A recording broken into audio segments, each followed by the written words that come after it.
Hello guys, welcome back to my new video. आज चाहिँ हामी यसो हजुरहरूलाई यस्तो ठाउँ देखाउन गइरहेको छौँ कि तपाईँले सायद जिन्दगीमा पहिलोपटक देख्दै हुनुहुन्छ। यस्तो ठाउँ देखाउन गइरहेको तर यो ठाउँलाई पनि अलिकति चर्चितमा ल्याउनु पर्यो। यो भिडियो लास्टसम्म हेरिदिनु होला भन्न चाहन्छु। हेर्न सक्नुहुन्छ यो ठाउँ होइन, यस्तो दामी छ कि कुरै छोडिदिउँ होइन।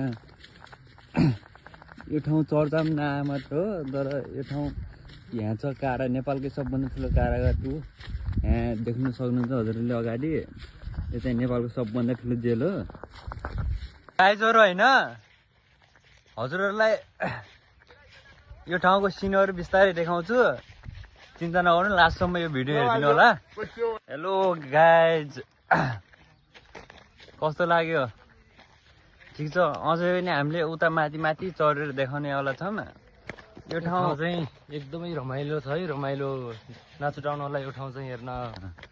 यो ठाउँ चाहिँ उता यो कोलपुरको यो गाउँ भन्ने ठाउँ हो। तर यो ठाउँ सिनहरू राम्रो, भिडियो सिडियो गराउनु राम्रो छ। सबैले एकचोटि आएर हेरिदिनु होला भन्न चाहन्छु। गाइजहरू, यो ठाउँको सिनहरू हेर्न सक्नुहुन्छ। स्विजरल्यान्डभन्दा कम छैन। यो चाहिँ नेपालमै हो है, नेपालमै हो। यो स्विजरल्यान्डभन्दा कम छैन है। यता यसो बलसल खेलिरहन्, यस्तो ठाउँमा खेल्न पाउनु। सरकारले यस्तो ठाउँहरूलाई के व्यवस्थापन गर्नुपर्छ भन्न चाहन्छु। होइन, जिन्दगीमा करियरहरूलाई मिलाउनु पर्ने हाम्रो जिम्मा हुन्छ क्या होइन। यस्तो पसिना सिटोस लागेपछि हामी स्ट्रगल गरेर बुझेको मान्छे हो क्या। बिकज हामीले बुझी काम नलाग्ने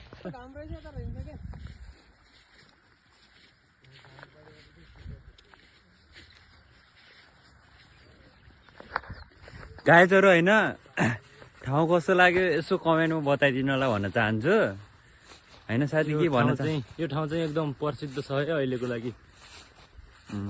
बिस्तारै चर्चामा आउँछ, हेर्न सक्नुहुन्छ। आमा भाग्यमानीहरूले मात्र हो कि यस्तो ठाउँ देख्न पाउने, अभाग्यहरूले देख्न पाउन्न।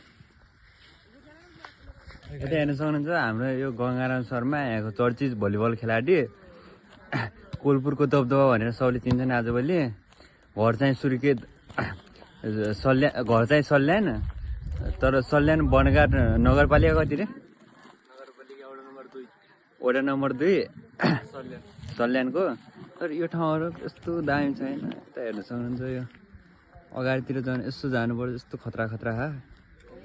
ठिक छ गाइजहरू, हजुरहरूले एकचोटि आएर यसो घुमिदिनु होला भन्न चाहन्छु। अरू त यस्तै हो। ल यो भिडियो यहीँ समाप्त गरेको छु। अब अर्को भिडियोमा यसो योभन्दा पनि राम्रो राम्रो ठाउँहरू देखाउन चाहन्छु हजुरहरूलाई। By by.